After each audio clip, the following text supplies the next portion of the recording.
এই হলো deadline communications private limited. আপনারা দেখছেন এক্সপ্রেস নিউজ, খবর নেয়, খবর দেয়।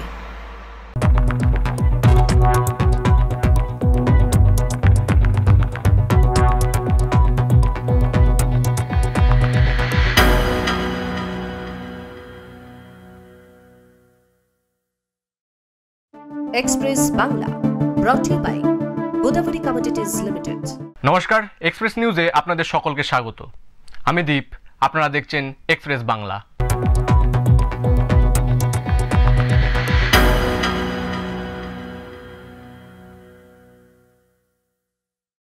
একদা রাজ্যের শ্রেষ্ঠ শিল্পতালুক দুর্গাপুরের শিল্পের যেন নাভিশ্বাস ওঠার জোগাড়। এই নিয়ে হেলদোল নেই উভয় সরকারের, ফলে সমস্যায় পড়েছেন এখানকার শিল্পপতিরা। এবার তাই বামুনারা ইন্ডাস্ট্রিজ ওয়েলফেয়ার অ্যাসোসিয়েশনের পক্ষ থেকে বেশ কয়েকজন শিল্পপতি এগিয়ে এলেন শিল্পনগরীর শিল্পের গৌরব ফিরিয়ে আনতে। দেখা করলেন সাংসদ কীর্তি আজাদের সঙ্গেও।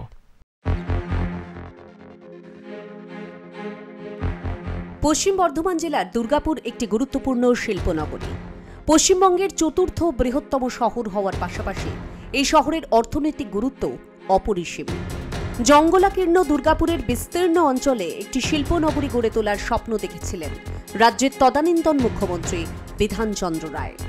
অবশেষে দ্বিতীয় পঞ্চবার্ষিকী পরিকল্পনায় ভারত সরকারের উদ্যোগে ব্রিটেনের প্রযুক্তিগত সাহায্য নিয়ে এখানে স্থাপিত হয় দুর্গাপুর ইস্পাত কারখানা, যা স্বাধীন ভারতের প্রথম বৃহৎ শিল্প স্থাপন। 1963 সালের 16 নভেম্বর তৎকালীন প্রধানমন্ত্রী জওহরলাল নেহরুর আনুষ্ঠানিক উদ্বোধনের মাধ্যমে দুর্গাপুর ইস্পাত কারখানার উৎপাদন শুরু হয়।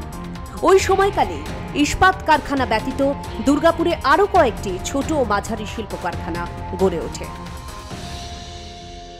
স্বল্প কিছুদিনের মধ্যেই জার্মানির শিল্প সমৃদ্ধ রুড় অঞ্চলের সঙ্গে তুলনা করে ভারতের রুড় হিসেবে দুর্গাপুরের নাম ভূগোলের পৃষ্ঠায় স্থান পায়।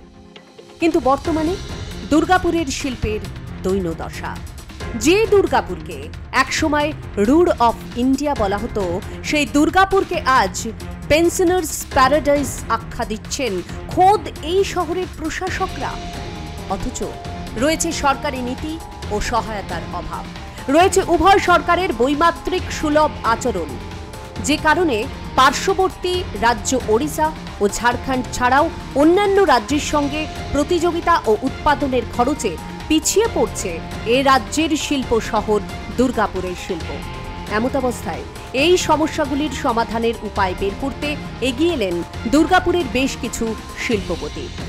বর্ষিয়ান শিল্পপতি শঙ্কর লাল আগরওয়ালের নেতৃত্বে বামুনারা ইন্ডাস্ট্রিজ ওয়েলফেয়ার অ্যাসোসিয়েশনের পক্ষ থেকে বেশ কয়েকজন উদ্যোগপতি দেখা করেন দুর্গাপুরের বর্তমান সাংসদ কীর্তি আজাদের সঙ্গে। তারা এদিন মোট 4টি প্রস্তাব সাংসদের বিবেচনার জন্য বৈঠকে পেশ করেন।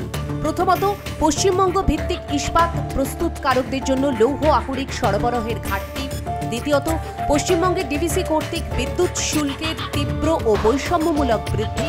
তৃতীয়ত, retrospective revocation of industrial incentive schemes 2025 এবং চতুর্থত, রাজ্য সরকারের বিভাগগুলির দ্বারা স্থায়ী ইস্পাত শিল্পের জন্য ক্রয় অগ্রাধিকারের অভাব।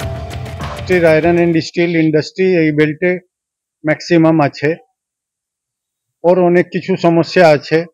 র মেটেরিয়াল অ্যাভেলেবিলিটি, পাওয়ার ট্যারিফ এবং ইনসেন্টিভ স্কিম, আদার ইস্যুজ অনেক কিছু আছে। আমরা সে সম্বন্ধে সাংসদ মহাশয়কে জানিয়েছি এবং ওনার কথাবার্তা শুনে আমাদের মনে আশা জেগেছে যে না, এবারে নিশ্চয়ই কিছু একটা সুরাহা হবে এবং ইন্ডাস্ট্রি আবার ঘুরে দাঁড়াবে। एजाज साहब के पास अपना आवेदन लेके आए, जो समस्या हमारे इंडस्ट्री को फेस करना पड़ रहा है, जिसके वजह से हम लोग आसपास के राज्यों के मैन्युफैक्चरर्स लोग से कम्पीट नहीं कर पा रहे हैं। उस विषय में काफी बातें हुई और सांसद साहब ने सब सुना, धैर्य से सुना और आश्वासन दिया कि इस पर वो जल्द ही जो हो सकेगा वो चेष्टा करेंगे। और हमारे दुर्गापुर स्टील से रिलेटेड आज more than 5 lakh direct employed engaged हैं, जिनका रोजी रोटी उनका परिवार इसी से चलता है। हम लोग को इंडस्ट्री चलाते हुए एक खुशी ये है कि साथ में बहुत जन हम लोग से जुड़ के अपना संसार चला रहे हैं। हम लोग चाहते हैं वो चलता रहे, हम लोग भी अपना जीवन इसमें अच्छे से निकाल पाए। সাংসদ মন দিয়ে শোনেন তাদের সমস্যার কথা, আশ্বাস দেন দুর্গাপুরের শিল্পের এই অভাব অভিযোগের কথা তিনি তুলে ধরবেন সংসদে ও রাজ্যের মুখ্যমন্ত্রী মমতা বন্দ্যোপাধ্যায়ের কাছে। तो डीवीसी जिस प्रकार से पुराने समय से इनके ऊपर दाम बढ़ाकर लगा रही है, जो मैं समझता हूँ एकदम अनुचित है। इसके ऊपर पार्लियामेंट में विषय को उठाना मेरा सबसे पहला कर्तव्य रहेगा।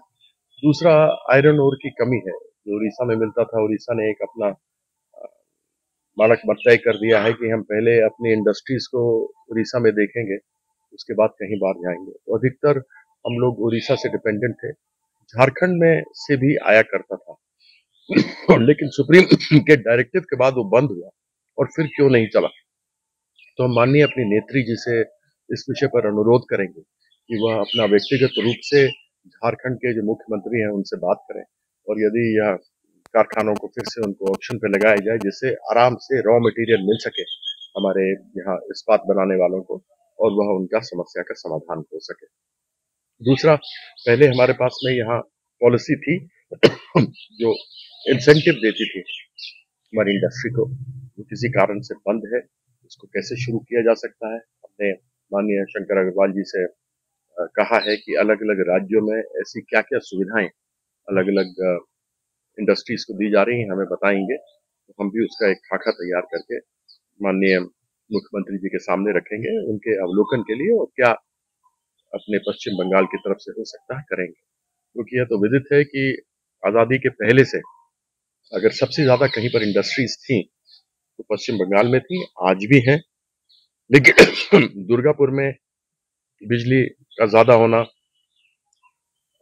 आयरन ओर की कमी या दूसरे जो और अलग इंडस्ट्री है उसमें समस्या होना, उसके कारण से लोग बाहर जा रहे हैं। हम नहीं चाहते कि दुर्गापुर से कुछ बाहर जाए। हमारी लड़ाई यही है कि दुर्गापुर में ही आप आए थे, दुर्गापुर में रहिए, आपको यहीं पर सुविधा मिली। इसको लेकर के आगे जो भी पार्लियामेंट में उठाना पड़ेगा वो उठाएंगे और जो हमें राज्य में बात करना हो वो करें। এইমাত্র সাংসদ কীর্তি আজাদের বাড়িতে এবং এখানে কিছুক্ষণ আগে একটা মিটিং হলো যেখানে সব প্রতিনিধি দলরা ছিল। দুর্গাপুরের এই সমস্যাগুলোকে তারা সিএম এর কাছে জানাবে এবং তারা পার্লামেন্টে তারা তুলে ধরবেন। স্বয়ং কীর্তি আজাদ তিনি এই কথাটা বলেছেন। এটা আমরা ইতিমধ্যে শুনতে পেরেছি। দুর্গাপুর থেকে সঞ্জীব ঘোষের রিপোর্ট, এক্সপ্রেস নিউজ। 34 বছর বয়সী বিশ্বজিৎ মুখার্জির জীবনে অন্ধকার নেমে এসেছে এক মর্মান্তিক দুর্ঘটনার কারণে। তিনি ছিলেন তার পরিবারের একমাত্র রোজগেরের সদস্য। 1.5 বছর আগে এক রহস্যময় দুর্ঘটনায় মাথায় গুরুতর আঘাত লাগে বিশ্বজিতের। 6 মাস কোমায় ছিলেন তিনি, আর গত 1.5 বছরে তার চিকিৎসায় খরচা হয়েছে প্রায় 70 লাখ টাকা। এই বিপুল অর্থ জোগাড় করতে গিয়ে বিশ্বজিতের পরিবার আজ সর্বশান্ত। তার কাঁধে ছিল স্ত্রী, ছোট্ট পুত্র সন্তান এবং বৃদ্ধ বাবা মা রবীন্দ্রনাথ মুখার্জি ও শান্তনা মুখার্জির দায়িত্ব। একটা বাইক অ্যাক্সিডেন্ট হয় এবং সেটা 1 মার্চ 2024-তে। এখন বর্তমান আমার ছেলে আগের থেকে সুস্থ হয়েছে, কিন্তু আমার ছেলের যে সাইডে ব্রেনের অপারেশন হয়েছিল সেই সাইডে ব্রেনের কালটা খোলা আছে, ওইটাকে আবার পুনরায় অপারেশন করে তার জন্য তো লাগবেই এখন 8 থেকে 9 লাখ টাকা। এখন প্রয়োজন হচ্ছে অর্থ, মানে ছেলেটাকে অপারেশন করার জন্য। সাধারণ মানুষ আমাদের যদি কেউ অর্থ দান করে, সহযোগিতা করে, হাত বাড়ায়, তাহলে আমরা আমার ছেলেটাকেও বাঁচাতে পারি, আর আমরা এতগুলো মানুষ আছি আমরাও বাঁচতে পারি। বর্তমানে বিশ্বজিৎ শয্যাশায়ী। তিনি নিজে হাতে খেতে বা কথা বলতে পারেন না, সব কিছুই তাকে করিয়ে দিতে হয়। তার পরিবার সাধারণ মানুষের কাছে আর্থিক সাহায্যের আবেদন জানিয়েছে। তাদের বিশ্বাস সবার সম্মিলিত সহযোগিতায় বিশ্বজিৎ আবার সুস্থ জীবনে ফিরতে পারবেন এবং দুর্ঘটনার সত্যতাও উদ্ঘাটন হবে। কালনা থেকে রীতা ভট্টাচার্যের রিপোর্ট, এক্সপ্রেস নিউজ। বাল্যবিবাহের কুপ্রথা আজও সমাজের এক বড় অভিশাপ। এই সমস্যা মোকাবিলায় এবার এক অভিনব পথে হাঁটল উত্তর 24 পরগনার বসিরহাট মহকুমার হাসনাবাদ ব্লকের ভেবিয়া গ্রাম পঞ্চায়েত। বাল্যবিবাহ প্রবণ এলাকা হিসেবে পরিচিত ভেবিয়াতে এবার সরাসরি প্রচারে নেমেছে পঞ্চায়েত। বাল্যবিবাহ আর নয়, এই স্লোগানকে সামনে রেখে এক বর্ণাঢ্য মিছিলের আয়োজন করা হয় এলাকায়। মিছিলে অংশ নেন পঞ্চায়েত প্রধান সদস্যরা এবং এলাকার বহু সাধারণ মানুষ। আমরা আজকে এই রাস্তায় নেমেছি সমাজকে একটাই মেসেজ দেওয়ার জন্য যে কেউ যেন তার নিজের মেয়ে কিংবা ছেলে 18 বছর আগে বিয়ে না দেয়, সে আগে উচ্চশিক্ষায় শিক্ষিত হোক বা আমার পাশে দাঁড়ানোর জন্য কাজ করুক, এবং সে তার নিজের ইচ্ছে মতন যে 18 বছর আগে যে বাবা মা জোর করছে বিয়ে করার জন্য সেটা যাতে না করে, পুলিশের সাহায্য নিক বা পাড়ায় যারা মেম্বার আছে প্রধান আছে তাদের সাহায্য। মিছিলে প্ল্যাকার্ড, স্লোগান ও গান কবিতার মাধ্যমে বাল্য বিবাহের ক্ষতিকর দিক তুলে ধরা হয়। পঞ্চায়েত প্রধান জানান, শুধু প্রশাসনিক হস্তক্ষেপ নয়, সমাজের প্রতিটি মানুষের সচেতনতাই পারে এই কুপ্রথা বন্ধ করতে। এলাকার বাসিন্দারাও এই উদ্যোগকে স্বাগত জানিয়েছেন। তাদের প্রত্যাশা ভবিষ্যৎ প্রজন্ম যেন বাল্য বিবাহের শিকার না হয়ে পড়াশোনা ও স্বপ্ন নিয়ে বড় হয়। আমরা তো তাদেরকে পাহারা দিয়ে রাখতে পারবো না, তাদের গার্জেনকে যেমন সচেতন করা এবং সেই সমস্ত মেয়েদেরকে আমরা কাউন্সেলিং করছি। আমাদের প্রত্যেকটা সংসদে একটা করে কমিটি আছে, যেখানে ICDS দিদিমণি আছে, আশা দিদিমণি আছে এবং ওই যারা ছাত্রছাত্রী আছে তাদেরকে নিয়ে একটা করে কমিটি আমরা অলরেডি করে দিয়েছি। সেই কমিটি নিয়ে মাসে একটা করে মিটিং হয়, সেই মেয়েগুলোকে সঙ্গে আলোচনা হয়, কাউন্সেলিং হয়। ভেবিয়া পঞ্চায়েতের এই মানবিক উদ্যোগকে ঘিরে এলাকায় এক ইতিবাচক বার্তা ছড়িয়ে পড়েছে, যা বাল্যবিবাহের বিরুদ্ধে একটি শক্তিশালী আন্দোলন গড়ে তুলতে সহায়ক হবে। Bureau report, Express News. Express বাংলাতে নিয়ে নেব একটা ছোট্ট বিরতি, ফিরে আসছে বিরতির পর।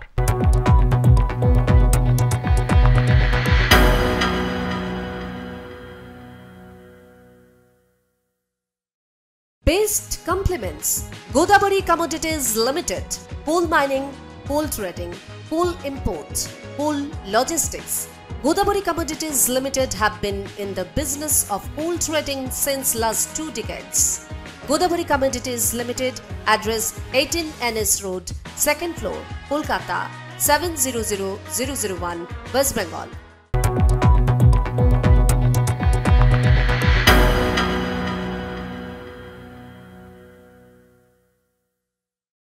ফিরে এলাম বিরতির পর। আপনারা দেখছেন এক্সপ্রেস বাংলা।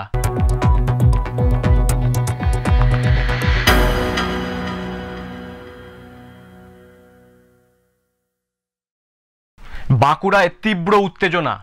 বিজেপি তাদের জেলা পার্টি অফিসে মাঝরাতে পুলিশের হামলার অভিযোগ তুলেছে। এর প্রতিবাদে থানা ঘেরাওয়ের ডাক দিয়েছে বিজেপি।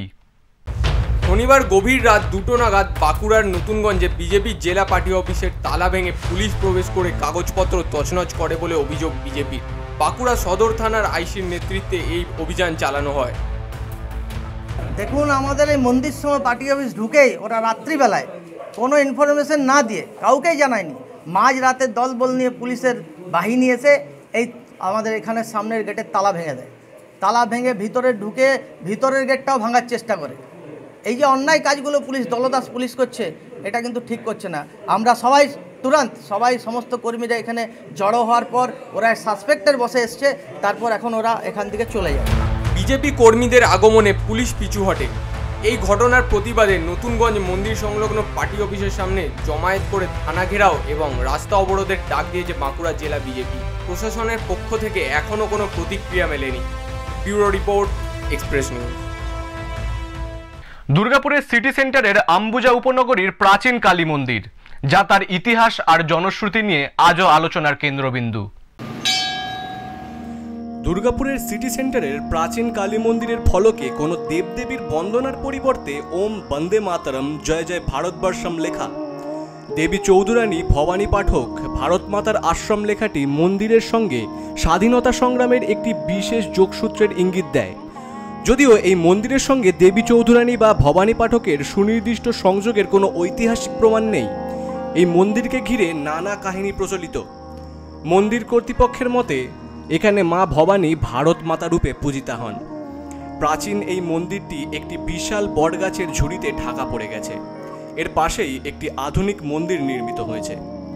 মন্দির প্রাঙ্গণে একটি প্রাচীন কুয়ো এবং বেলে পাথরের তৈরি একটি সুড়ঙ্গও রয়েছে, যা এই অঞ্চলের প্রাচীনত্বের প্রমাণ বহন করে। স্থানীয়দের কাছে মন্দিরের পিছনে বিশাল জলাশয়টি ইচ্ছাই সরোবর নামে পরিচিত। যা দেখছো সব আমার হাজবেন্ড করে গেছে, উনি তৈরি করে গেছে। উনি আজকে নেই, আমি এদের সবকে নিয়ে চলি। আমার হাজবেন্ডের নাম নন্দলাল চট্টোপাধ্যায়। উনার ৭৮ বছরে উনি মারা গেছেন। এই মন্দির উনি বহু বছর আগে, ঠিক সঠিক বলতে পারবো না যে কত বছর আগে, উনি প্রায় ৩০-৩৫ বছর ছিলেন। কথিত আছে ব্রিটিশ আমলে দুর্গাপুরের এই ঘন জঙ্গলে স্বাধীনতা সংগ্রামীরা আত্মগোপন করতেন। তারা মন্দিরের বিগ্রহকে ভারত মাতা রূপে পুজো করে ইংরেজদের বিরুদ্ধে লড়াইয়ে যেতেন। মৃণাল চ্যাটার্জির মতে মন্দিরের মূল মন্ত্র বন্দে মাতরম, জয় জয় ভারতবর্ষম, ঐক্যম স্মরণং গচ্ছামি, সত্যম শরণং গচ্ছামি, স্বরাজ্যম স্মরণং গচ্ছামি থেকে এই যোগসূত্র স্পষ্ট। বাংলায় যখন পাল যুগ বা সেন যুগের শাসন ছিল সেই সমসাময়িক মন্দির। তারও পরবর্তীকালে শোনা যায় যে দেবী চৌধুরানী, ভবানী পাঠক ওনারা এখানে মায়ের পুজো করতেন। পুজো করে পর মন্দিরের পিছনে একটা পুকুর আছে, সেই পুকুরে স্নান করে ওনারা মায়ের পুজো করতেন। তারপর ওনাদের যাবতীয় কাজকর্মে বেরোতেন। তারও পরবর্তীকালে সারা ভারতবর্ষ যখন ব্রিটিশ শাসনের অধীনে ছিল, সেই সময় বিপ্লবীদের একটা গোপন আস্তানা ছিল এই মন্দির। ওনাদের মূল মন্ত্রই ছিল বন্দে মাতরম, জয় জয় ভারতবর্ষম, ঐক্যম শরণম গচ্ছামি, সত্যম শরণম গচ্ছামি, স্বরাজ্যম শরণম গচ্ছামি। স্থানীয় প্রবীণদের মতে একসময় এই মন্দিরকে ডাকাতকালীর মন্দির বলা হতো। পীযূষ দত্ত নামে একজন স্থানীয় বাসিন্দা ব্যাখ্যা করেন, ইংরেজরা স্বাধীনতা সংগ্রামীদের ডাকাত হিসেবে আখ্যায়িত করতেন। এই মন্দিরে বিপ্লবীদের যাতায়াত ছিল বলেই এটি এমন নামে পরিচিত। স্বাধীনতার যারা লড়াই করছেন, সেই তাঁরা ওই কালী মন্দিরে কালীকে, দেবী মাকে ভারত মাতার মন্দির অ্যাকচুয়ালি তখন বলা হতো, এখনো বলা হয় ভারত মাতার মন্দির। তো তাকে পূজা করে লড়াইটা করতে যেত। যারা অত্যাচারী ইংরেজ ছিল, বিভিন্ন জায়গায় তাদের ঘাঁটি ছিল, তাদের বিরুদ্ধে সংগ্রাম লড়াই করতে যেত এই স্বাধীনতার লড়াইয়ের মানুষরা। ইংরেজরা তাদেরকে ডাকাত বলে তকমা দিয়ে দিত। দুর্গাপুরের এই প্রাচীন কালী মন্দিরটি শুধু একটি উপাসনালয় নয়, এটি যেন ইতিহাসের এক নীরব সাক্ষী, যেখানে জনশ্রুতি, বিপ্লবীদের আত্মত্যাগ এবং দেশপ্রেমের মন্ত্র আজও প্রতিধ্বনিত হয়। দুর্গাপুর থেকে সঞ্জীব ঘোষের রিপোর্ট, এক্সপ্রেস নিউজ। শনিবার বিকেলে গোকুলপুর স্টেশন থেকে এক নাবালককে উদ্ধার করে আরপিএফ। গোকুলপুর স্টেশনে কাঁদতে দেখে আরপিএফ কর্মীরা তাকে মেদিনীপুর আরপিএফ থানায় নিয়ে আসে। জানা যায় ওই নাবালকের বাড়ি বাঁকুড়ার শিলাকন গ্রামে। গোকুলপুর স্টেশন থেকে এক নাবালককে উদ্ধার করে আরপিএফ। নাবালকটিকে নাকি সকাল থেকে খুঁজে পাওয়া যাচ্ছিল না। খবর পেয়ে তার বাবা মেদিনীপুর স্টেশনে পৌঁছান। বাবার দাবি, ছেলে প্রতিদিনের মতো টিউশন পড়তে গিয়ে নিখোঁজ হয়। তবে ঘটনায় রহস্য দানা বাঁধছে। নাবালকের দাবি, 5 জন অচেনা ব্যক্তি তাকে অজ্ঞান করে গাড়িতে তুলে নিয়ে গিয়েছিল। সে গাড়ির কাঁচ ভেঙে কোনো মতে পালিয়ে ট্রেনে ওঠে এবং এরপরই আরপিএফরা তাকে উদ্ধার করে। এটি আক্রোশ থেকে হতে পারে বলে মনে করছেন নাবালকের বাবা। আমার তো মনে হচ্ছে আক্রোশ যার একটা আছে, নাহলে তো এরকম করবেন। আমার ছেলেকে দেখে টার্গেট, কাউকে সন্দেহ আমার সেরকম হয়নি স্যার। পরিবারের পক্ষ থেকে যদিও কোনো থানায় অভিযোগ জানানো হয়নি। আরপিএফ ওই নাবালককে চাইল্ড লাইনের হাতে তুলে দিয়েছে, যারা বিষয়টির তদন্ত করছে। পশ্চিম মেদিনীপুর থেকে অলোক সাঁতরার রিপোর্ট, এক্সপ্রেস নিউজ। এক্সপ্রেস বাংলা আজকের মতো এই পর্যন্তই। চোখ রাখুন এক্সপ্রেস নিউজের পর্দায়। এক্সপ্রেস নিউজ, খবর নেয়, খবর দেয়।